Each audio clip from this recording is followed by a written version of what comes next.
5, 4, 3, 2, 1, 0.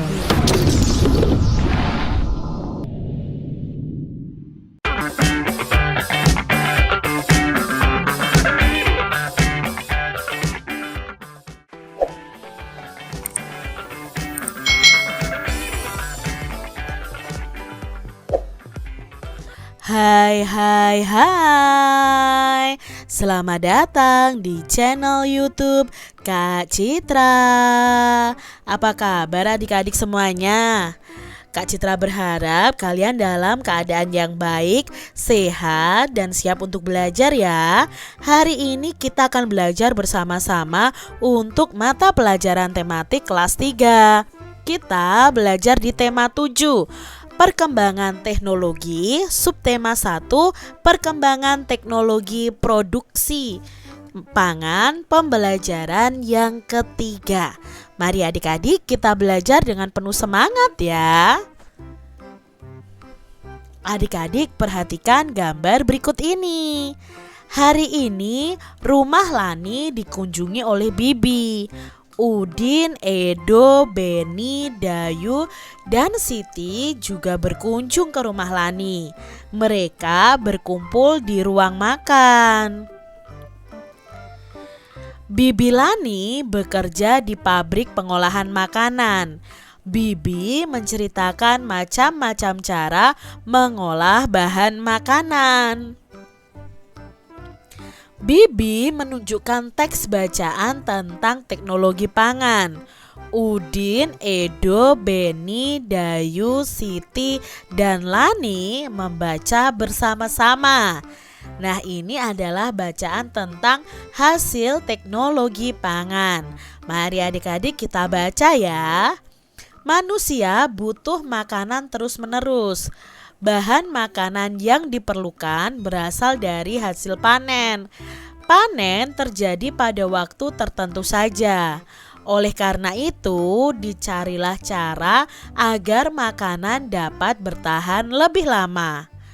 Agar makanan selalu tersedia, manusia mulai menggunakan teknologi pangan. Teknologi pangan merupakan suatu cara untuk mengolah bahan makanan. Kacang kedelai misalnya dapat diolah menjadi tahu, tempe, dan susu kedelai. Mangga dan stroberi bisa diolah menjadi manisan dan selai adik-adik. Daging dapat diolah menjadi bakso, sosis, dan kornet. Teknologi pangan penting untuk menghasilkan jenis makanan baru. Selanjutnya, makanan olahan tersebut disimpan dalam kaleng atau dalam plastik kedap udara. Kedap udara ini maksudnya adalah tidak dapat dimasuki oleh udara adik-adik. Proses penyimpanannya dapat membuat makanan ini lebih awet. Nah, ini tadi bacaan tentang hasil teknologi pangan.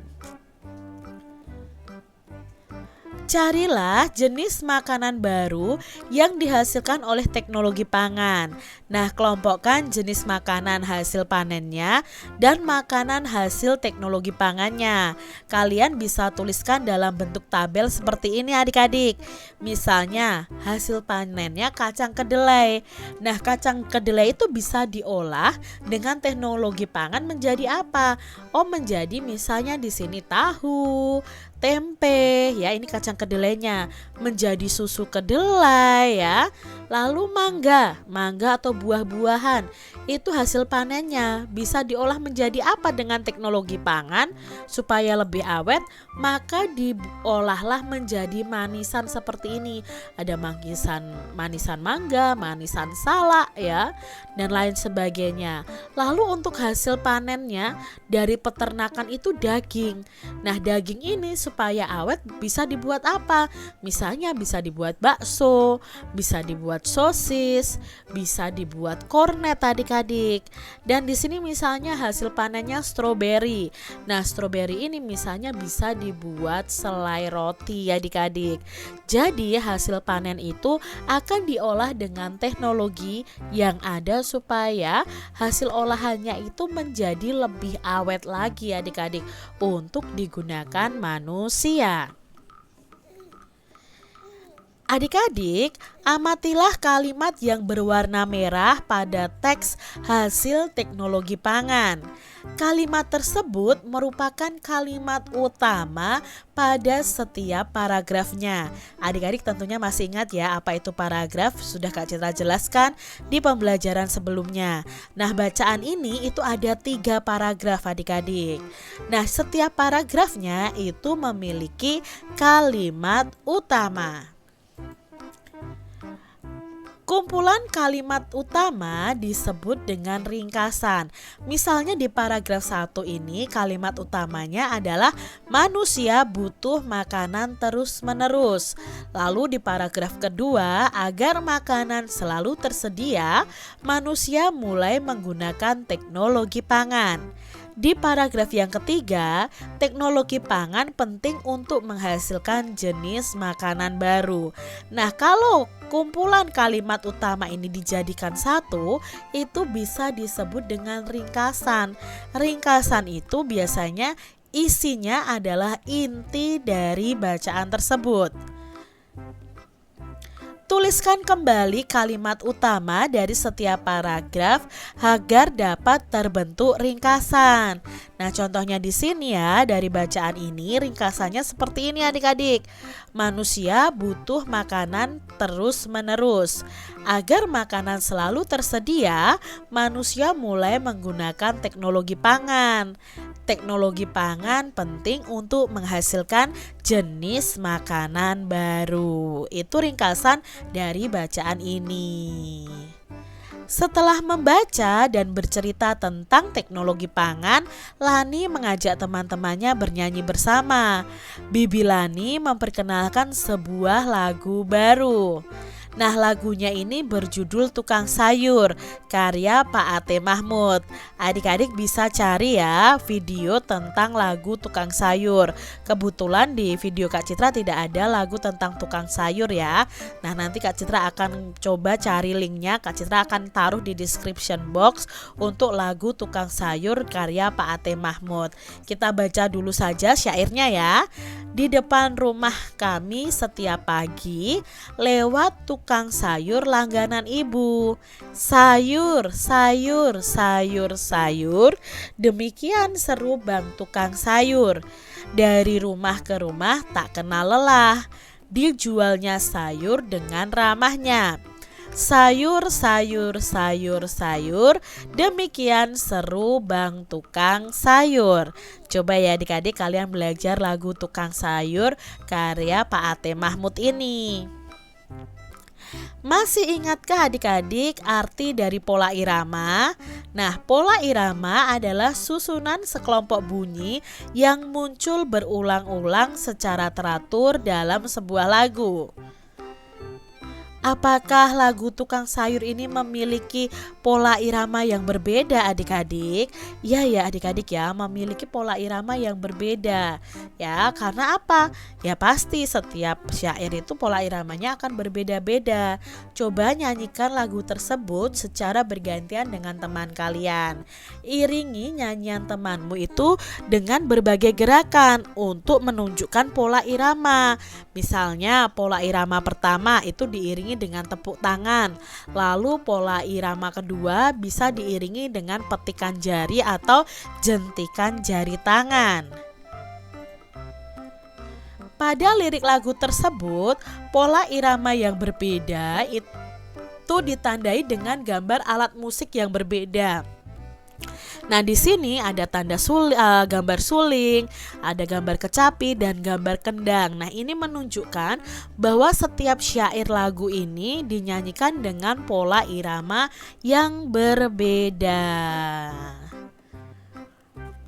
Bibi Lani membeli tempe di tukang sayur. Warnanya putih dengan kumpulan kedelai di dalamnya adik-adik.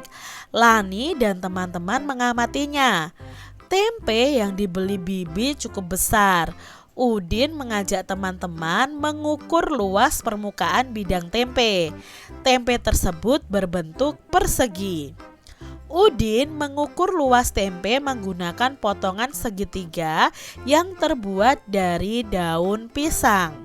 Nah, di sini ya adik-adik ya, potongan segitiga daun pisang merupakan alat ukur yang tidak baku. Tempe yang berbentuk persegi dapat dipotong menjadi bentuk segitiga. Nah, ini ya, awalnya persegi bisa dipotong menjadi segitiga dengan dibagi menjadi dua pada garis diagonalnya adik-adik. Tapi kalau dijadikan satu lagi ya ini bentuknya persegi lagi nanti. Persegi dan segitiga dapat dijadikan alat ukur luas permukaan suatu bidang. Kalau ada satu satuan luas atau satuan persegi, ini adalah satu satuan persegi. Kalau hanya setengah ya, hanya setengah satuan persegi. Tapi kalau setengahnya ada dua atau dua satuan segitiga, maka itu sama dengan satu satuan persegi. Karena kalau segitiga ini ditempelkan bersama-sama ya bentuknya akan menjadi persegi lagi adik-adik. Hitunglah luas permukaan bidang berikut ini. Pada pembelajaran sebelumnya kita kan sudah belajar ya tentang ini. Nah adik-adik, berapa sih luas bagian ini, gambar ini? Ada berapa persegi satuan? Yuk kita hitung. Kita hitung yang utuh dulu ya. Misalnya yang ini. Jadi yang perseginya utuh 1, 2, 3, 4. Nah sekarang yang berwarna biru ini adalah setengah ya, yang berwarna biru, dan ada dua setengahnya. Berarti ini bisa kita jumlahkan, setengah ditambah setengah itu sama dengan 1 persegi satuan. Maka di sini setelah 4 Kak Citra tulis 5 di sini karena ini dan ini itu 1 persegi satuan. Jadi luas gambar ini adalah 5 persegi satuan. Kita lihat gambar berikutnya, ada berapa persegi satuannya. Kita hitung yang utuh dulu ya. 1, 2, 3. Belum selesai nih adik-adik karena masih ada yang setengah bagian atau segitiga ini ya. Kalau segitiganya ada 2, berarti kan setengah ditambah setengah sama dengan 1. Berarti kalau 2 ini Kak Citra tulis 4 karena setelah 3 kan 4. Lalu yang kedua ini juga kita gabungkan supaya menjadi persegi ya. Berarti setengah ditambah setengah sama dengan 1. Nah setelah 4 Kak Citra tulis 5. Berarti luas bangun ini adalah 5 persegi satuan. Kita lihat gambar berikutnya adik-adik, berapa persegi satuan ya. Kita hitung yang utuh dulu. 1, 2, 3, 4, 5. Lalu di sini ada yang segitiga nih adik-adik. Segitiganya ada 2, berarti kan ya setengah ditambah setengah sama dengan 1. Nah setelah 5 ditambah 1 sama dengan 6. Nah berarti luas ini ada 6 persegi satuan. Kita lihat berikutnya adik-adik ya, ada berapa persegi satuannya? Kita hitung 1, 2, 3. Mengapa ini 3? Karena ini walaupun dibagi 2 tapi dijadikan 1 kan otomatis sudah menjadi persegi. Ya, segitiganya ada 2 tapi dijadikan 1, otomatis ini 1 persegi satuan ya. Setelah 3 ini 4, 5. Jadi luasnya ada 5 persegi satuan. Selanjutnya adik-adik, ada berapa persegi satuan ya luasnya? Kita hitung. 1, 2, 3. Lalu yang bentuk segitiganya juga ada 2, berarti nilainya nanti 1 karena setengah ditambah setengah sama dengan 1. Nah satunya ini kita jumlahkan dengan ini, berarti ada 4 persegi satuan. Nah, berikutnya adik-adik, ada berapa luas bangun ini? Ada berapa persegi satuan? Kita hitung yang utuh dulu. 1, 2, 3, 4, 5, 6. Nah, yang setengah kita jumlahkan adik-adik. Setengah ditambah setengah sama dengan 1. Nah, berarti di sini ada 7. 7 persegi satuan. Itu luasnya. Demikian tadi adik-adik pembahasan kita di tema 7, subtema 1 pembelajaran yang ketiga. Semoga video pembelajaran ini bermanfaat untuk adik-adik semuanya. Dan sampai jumpa lagi di video pembelajaran Kak Citra selanjutnya. Tuhan memberkati. Jangan lupa tekan tombol subscribe, lalu tekan loncengnya, tekan juga tombol like, lalu share ke media sosial kalian. Jangan lupa untuk ikuti media sosial Kak Citra. Terima kasih.